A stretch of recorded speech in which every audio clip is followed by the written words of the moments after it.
Film dimulai di London, Inggris dengan memperlihatkan seorang pria bernama Nathan yang bekerja sebagai kontraktor swasta di agensi mata-mata.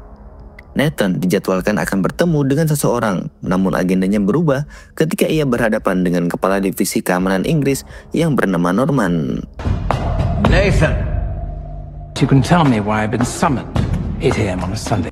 Dalam pertemuan itu, Norman memberikan perintah kepada Nathan untuk menjalankan sebuah misi rahasia. Karena 2 hari sebelumnya, sekelompok pasukan bersenjata telah merampok sebuah laboratorium di Odessa, Ukraina dan mencuri sebuah perangkat yang sangat misterius. It was ambushed outside a facility in Odessa. I want you to retrieve what went missing. So we don't know exactly what it is? No, that is the mystery. Sebenarnya, pemerintah Inggris belum mengetahui pasti apa fungsi perangkat tersebut. Tetapi menurut informasi intelijen, benda itu dikenal sebagai The Handle, sebuah alat yang sangat penting dan berbahaya jika jatuh ke tangan yang salah. Norman lalu menugaskan Nathan untuk merebut kembali The Handle sebelum perangkat tersebut dijual secara bebas di pasar gelap. It's been given the name The Handle. Why not the official intelligence branch? That'd take forever to wade through the administration and the... Sebelum menjalankan misinya, Nathan lalu mengusulkan salah satu agen terbaiknya yang bernama Orson Fortune untuk ditugaskan dalam operasi ini. Pada awalnya, Norman menolak usulan tersebut karena biaya yang dibutuhkan untuk merekrut Fortune sangatlah tinggi. Ditambah lagi, Fortune selalu memiliki banyak tuntutan. Norman lalu merekomendasikan si John, seseorang yang ahli di bidang IT. Nathan lalu mengatakan bahwa mereka tidak bisa merekrut si John karena dirinya telah bergabung dengan pesaingnya yaitu Mike. John, the comms man? Sadly not. Yes. Well, he might be good, but he turned out he went over to Mike, the competition? Yes, just on that. Karena tidak memiliki pilihan lain, Norman akhirnya menyetujui untuk melibatkan Fortune. Selain Fortune, Nathan juga memperkenalkan anggota tim lainnya, yaitu Sarah Field, seorang ahli IT yang memiliki kemampuan setara dengan John, lalu ada J.J. Davis, seorang pria yang mahir dalam menggunakan pistol dan juga bela diri. Another rather fabulous replacement for Comms John, Sarah Fidel. Any other footman? J.J. Davis, there really isn't. Guns, driving, diving, rapping, slapping. Beberapa hari kemudian, Fortune didatangi oleh Nathan yang sedang berlibur di Maroko. Nathan menawarkan Fortune untuk bergabung dalam sebuah misi rahasia. Namun karena tidak ingin liburannya terganggu, Fortune langsung menolak dan bahkan sempat mengusir Nathan. Namun setelah Nathan berjanji akan menyuplai gudang Amer favoritnya, Fortune akhirnya menyetujui. Dan mereka pun akhirnya pergi menaiki jet pribadi menuju Madrid untuk bertemu dengan anggota tim lainnya. No, I'm fucking not. Because you're not staying. I'm on holiday. And I'm not interested in working at the moment. But something rather nasty has been stolen. The plane, the BBJ, this year's model, 82, 96, 2004. And I'll see you in 2 minutes. I'm starting to worry. Is it the usual team? Minus John. Setibanya di sana, tanpa membuang waktu, mereka pun segera menuju ke sebuah bandara di Madrid untuk memulai misi mereka, yaitu merebut sebuah hard drive yang dibawa oleh seorang kurir.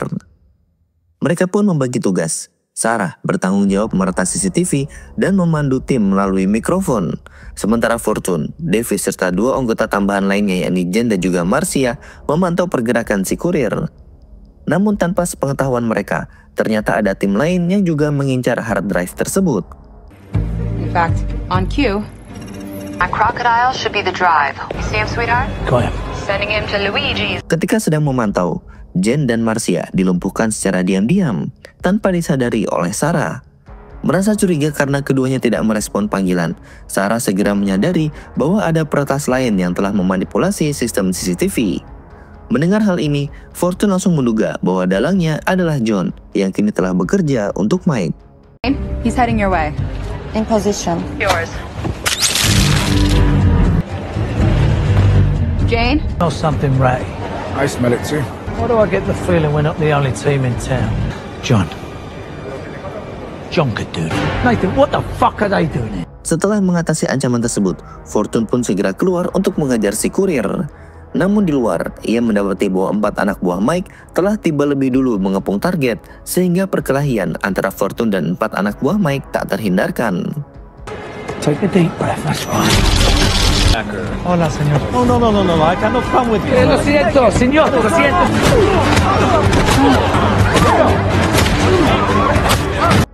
Setelah berhasil mengalahkan keempat orang itu, Fortune segera membawa si kurir untuk pergi dengan mobil. Namun di tengah perjalanan, si kurir yang merupakan orang tua sangat syok atas apa yang terjadi dan tiba-tiba mengalami serangan jantung. What's wrong with him? Don't know. Sebelum menghembuskan nafas terakhirnya, ia mengungkap bahwa dirinya sebenarnya dipaksa menjalankan misi ini karena sang istri sedang disandra oleh seseorang yang memberinya perintah. Sang kurir pun meminta Nathan untuk pergi menyelamatkan istrinya dan menemui pembeli dari hard drive tersebut. Sementara itu, menyadari bahwa Mike dan anak buahnya telah mengepung mereka, Sarah dengan cepat menyalain seluruh isi dari hard drive tersebut. Tak lama kemudian, Mike dan timnya pun membuka paksa pintu mobil mereka, menundukkan senjata dan meminta agar hard drive itu diserahkan kepada mereka. It's not hot, you idiots. He has a heart condition. Drive will be encrypted, but I can clone it remotely. Connect me the hard drive. Time. I need another 20 seconds. Table 12, 6 p.m. Save my wife. Let it go. That belonged to me. Best option, deliver the drive and find out who the buyer is. Beberapa waktu kemudian, sesuai dengan informasi dari si kurir, Nathan pergi ke desa Dehes dan berpura-pura menjadi kurir untuk bertemu dengan pembeli hard drive tersebut. Sementara dari kejauhan, Sarah menggunakan kamera tersembunyi untuk menganalisa wajah para pembeli dan berhasil mengidentifikasi salah satu dari mereka bernama Ben Harris, seorang pengacara yang bekerja untuk Greg Simons, seorang bos mafia yang dikenal sangat lincah dan merupakan salah satu pedagang senjata terbesar di dunia. Mendengar hal itu, Fortune menjadi sedikit pesimis karena ia tahu bahwa menangkap Greg bukanlah hal yang mudah. Namun, setelah menelusuri lebih dalam tentang Greg, Sarah menemukan fakta menarik. Greg ternyata memiliki kepedulian terhadap anak yatim dan merupakan penggemar berat dari seorang aktor bernama Danny Francesco. Menyadari peluang ini, Sarah mendapatkan ide untuk memanfaatkan ketertarikan Greg terhadap sang aktor dalam rencana mereka. Ben Harris. Ben Harris. He's a billionaire arms dealer. The 9 mils to kids, he's selling tomahawk. He's impossible to catch. Very elusive. Seems he loves an orphan. To LA to pick up our invitation. Danny Francesco. Danny Francesco. Favorite movie star. Setelah itu, Sarah dan Fortune segera terbang menuju Amerika.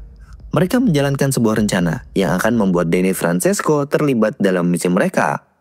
Setelah sampai di Amerika, Fortune langsung masuk ke dalam jet pribadi milik Danny. Tanpa basa-basi, ia mengajukan tawaran agar Danny mau bekerja sama dengan timnya dan menghadiri acara amal yang akan diadakan oleh Greg di Perancis. Awalnya, Danny dengan tegas menolak tawaran tersebut. Namun, Fortune kemudian menunjukkan sebuah tablet yang berisi rekaman video panas Danny dengan adik iparnya Sarah. Nah, karena takut rahasianya terbongkar dan tersebar luas, Danny akhirnya terpaksa menyetujui permintaan Fortune untuk ikut serta dalam misi ini. He's having an affair with his sister-in-law. I don't mean to contradict you, Saul. And I don't want to contradict you, Danny. But you're gonna have to trust me. Why should I? Because you're an actor. Who are you? I'm your manager, Charlie Rosewood. Vegas. We're going to Cannes. There's a sensitive and awkward situation that you probably shouldn't have filmed. I actually love my sister-in-law. Singkat cerita, mereka pun sudah sampai di Cannes, Prancis. Di sini, Sarah pun berperan sebagai pacar Danny, sementara Fortune berpura-pura sebagai manajernya. Di sudut lain, Greg yang sedang berbincang dengan para tamu menyadari kehadiran Danny dan langsung tertarik untuk menghampirinya. Di saat Danny dan Greg sedang berbincang, Sarah dan Fortune mulai menjalankan misi mereka. Sarah diam-diam menyelinap ke ruangan pribadi untuk memasang alat penyadap suara di ponsel Greg. Sementara itu, Fortune yang tak sengaja melihat anak buah Mike langsung bertindak menghajar anak buah tersebut sebelum situasi semakin rumit. Setelah berhasil menyelesaikan tugasnya, Sarah pun kembali menemui Danny yang saat itu sedang berbincang bersama Greg. Greg yang sudah ngefans berat banget dengan Danny akhirnya mengundang mereka untuk berlibur ke vilanya yang ada di Turki pada akhir pekan. Karena Danny adalah seorang aktor terkenal, salah satu rekan bisnis Greg yang bernama Alexander pun tak ingin melewatkan kesempatan dan mengajaknya untuk berfoto bersama. Very good friends, Alexander. Man, I'm such a fan, you know. You mind if I... Selfie time. Yeah, this is fantastic. Okay. Wait, not finished. Tak lama kemudian, Fortune lalu datang dan mengajak mereka semua untuk segera pergi karena misi telah berhasil. Sementara itu di tempat lain, Nathan dan Davis sedang mendengarkan percakapan antara Greg dan juga Alexander melalui alat penyadap yang telah dipasang oleh Sarah. Dari rekaman tersebut, Mereka mengetahui bahwa Greg bukanlah pembeli akhir dari perangkat The Handle, melainkan hanya bertindak sebagai perantara dalam transaksi tersebut. Namun di sini, Greg masih belum menyebutkan siapa pembeli sebenarnya. Well, Greg. Well, Alexander. Who's buying? I'm telling you that. My job is every link in this chain. Keesokan harinya, Nathan dan timnya berkumpul untuk merencanakan langkah selanjutnya. Mereka memutuskan untuk menyelinap masuk ke rumah Alexander untuk mencuri semua data yang tersimpan di sana dan menginstal perangkat lunak khusus di dalam komputernya. Computers are impossible to hack. I don't know how long it's going to take me to get in. The quickest way is to physically install software. Via a thumb drive? Yes. If there's a problem, I'll do it. No, there's no problem, JJ. I can get inside the Ukrainians. Malamnya, Fortune pun menyelinap ke dalam rumah Alexander. Dengan menggunakan gas yang ia bawa dan menghubungkannya ke sistem sirkulasi AC, ia berhasil membuat semua orang di dalam rumah tidak sadarkan diri.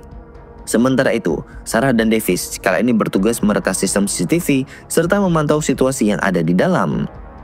Setelah menemukan berangkas milik Alexander, Fortune segera membukanya dan menghubungkan laptopnya ke komputer untuk mengunduh semua data yang diperlukan. Selesai menjalankan misi utama, Fortune juga sempat merampok barang-barang berharga milik Alexander. Directing the aircon. And they're all sleeping like babies now. Find the laptop. Whatever they control, I can control. Akibat kurang waspada, saat sedang pergi keluar, Fortune dipergoki oleh 2 orang penjaga yang ternyata tidak ikut pingsan. Dengan segera, Fortune akhirnya melumpuhkan 2 orang tersebut.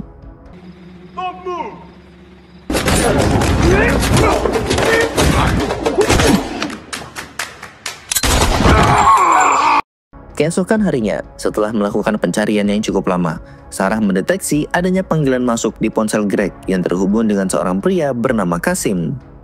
Dalam percakapan tersebut, Kasim memberitahu Greg bahwa rumah rekannya, Alexander, telah dirampok oleh seseorang yang tak dikenal pada malam sebelumnya.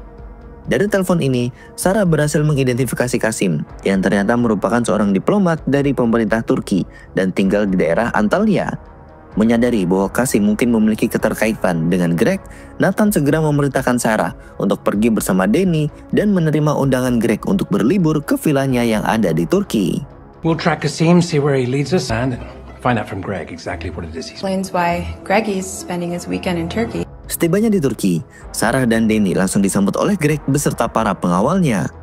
Greg kemudian membawa mereka berkeliling dan dengan bangga memperlihatkan koleksi mobil antiknya. Saat melihat salah satu mobil yang dimiliki oleh Greg, Danny terkejut karena mobil itu pernah ia gunakan untuk syuting sebuah film. Kondisi mobil tersebut kini jauh lebih baik dan tampak terawat dengan sempurna. Melihat reaksi Danny yang begitu kagum, Greg merasa tersentuh dan dengan murah hati memberikan mobil itu kepada Danny. Tanpa ragu, mereka berdua pun langsung mencoba mobil tersebut bersama-sama.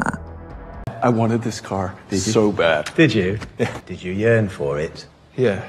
It's yours. Come on, let's have lunch. What? It's yours. Happy now, and Strike me as a warrior, Greg. Di sisi lain, Sarah yang tetap berada di villa mulai menjalankan misinya untuk meretas komputer milik Greg. Namun sebelum melanjutkan aksinya, ia menyadari bahwa sistem keamanan CCTV di tempat itu sedang dipantau langsung oleh asisten pribadi Greg. Sarah lalu mengubah rencana dengan lebih dulu meretas sistem CCTV sebelum melanjutkan misi. Looping monitor?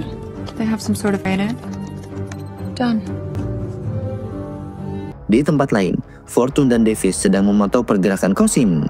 Namun, Fortune tiba-tiba dikejutkan oleh kehadiran Mike yang ternyata juga sedang mengawasi Kasim dari kejauhan.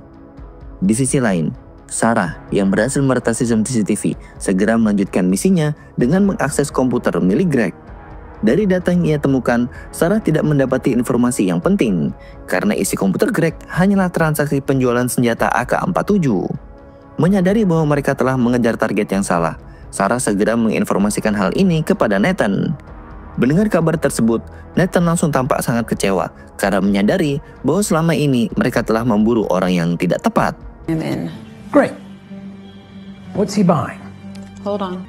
Well, that's disappointing. What? Well, it looks of stolen AK-47s. Yeah, it's very funny. Now, seriously, what is it? Got it wrong. See for yourself. built at the handle.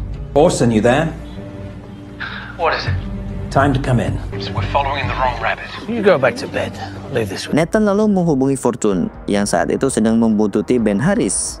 Nathan memberitahu kepada Fortune bahwa Greg bukanlah target yang mereka cari dan memerintahkan seluruh tim untuk segera kembali ke markas. Namun, Fortune punya firasat jika Greg masih terlibat dalam penjualan The Handle. Sementara itu, Ben yang mulai menyadari bahwa dirinya sedang diikuti, segera memberitahu anak buahnya dan mencoba mengirim pesan kepada Qasim untuk memperingatkannya. Namun Davis yang telah meretas ponsel Ben telah berhasil memblokir semua pesan sebelum terkirim. Mengetahui dirinya dalam bahaya, Ben mencoba melarikan diri dengan mencuri sebuah motor. Fortune langsung mengejarnya dengan bantuan Davis yang terus melacak pergerakan Ben melalui sistem pemantauan. Gotta pick him up. He's gonna run. He's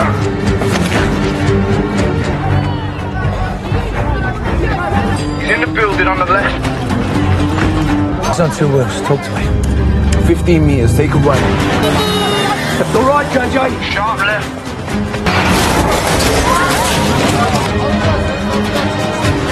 Speak to me. You start moving. It's right in front of you. Missed him. Stairs. Take a right. Dalam upaya melarikan diri, Ben bergegas naik ke atap gedung dan sesampainya di atap, Ben berpura-pura meminta foto kepada seseorang yang telah berada di sana. Secara diam-diam, ia pun memasukkan ponselnya ke dalam saku orang tersebut sebelum kembali berlari. Tak lama kemudian, Fortune pun tiba di atap, tetapi Ben sudah menghilang. Saat melihat ke bawah, Fortune terkejut mendapati seseorang telah jatuh dari atas gedung dan tewas. Di saat yang sama, Ben tiba-tiba muncul dari belakang dan mencoba menyerangnya.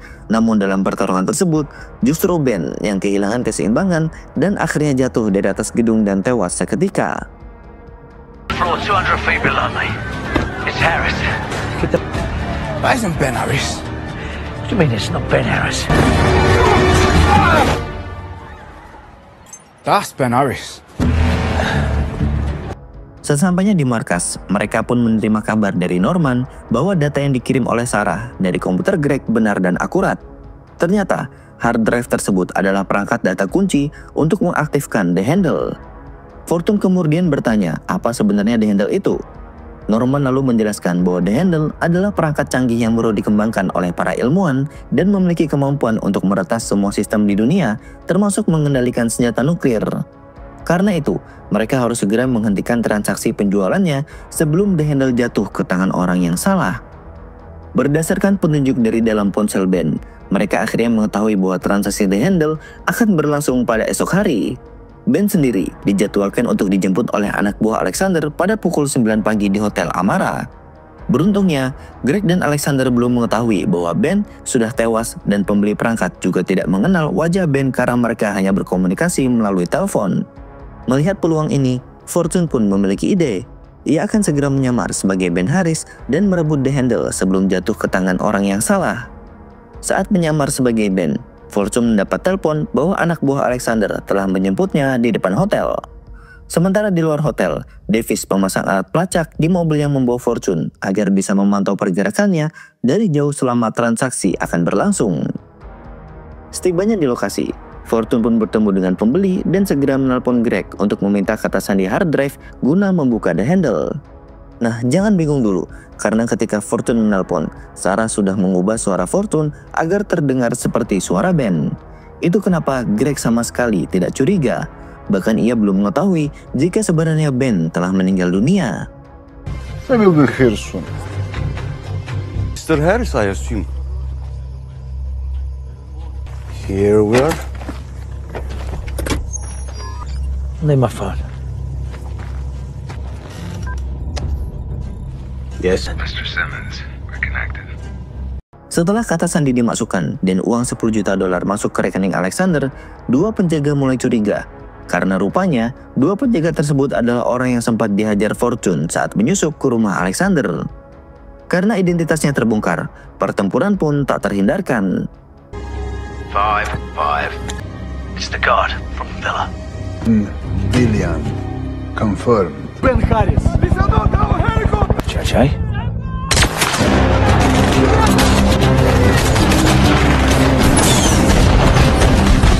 Ketika Fortune kabur dengan membawa The Handle, tiba-tiba sebuah helikopter muncul yang membuat Fortune terpojok.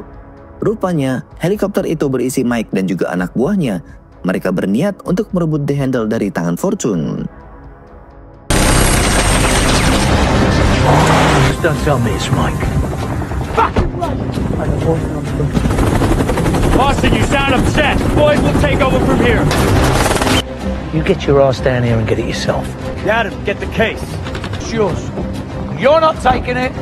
Setelah mendapatkan The Handle, Mike diam-diam meminta anak buahnya untuk membunuh semua orang yang ada di sana termasuk Fortune. Untung saja dari kejauhan, Davis sudah menyadari gerak-gerik yang sangat mencurigakan ini dan bisa menyelamatkan Fortune dari hal yang unfortunate. Kill Austin! They're gonna kill you now. Shoot him first then. Tidy. Di tempat lain, Sarah pun berhasil mengalihkan uang $10 juta dari rekening Alexander. Setelah itu, ia segera meninggalkan villa bersama Danny. Greg sendiri baru mendapatkan informasi jika Ben sebenarnya telah tewas dan transaksinya telah diretas oleh Sarah. Greg pun segera memerintahkan anak buahnya untuk mengejar Sarah dan Danny. Di sisi lain, Fortune dan Davis sudah berada di helikopter dan siap menyelamatkan mereka berdua dari kejaran anak buah Greg. Then get unchased.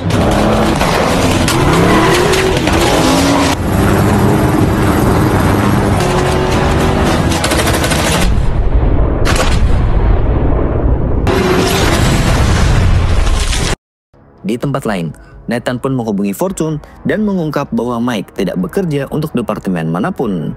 Ini artinya, semua ia lakukan demi kepentingan pribadi agar bisa memiliki perangkat canggih tersebut. Mendengar hal itu, Fortune pun punya ide untuk kembali ke villa Greg dan mengajaknya bekerja sama.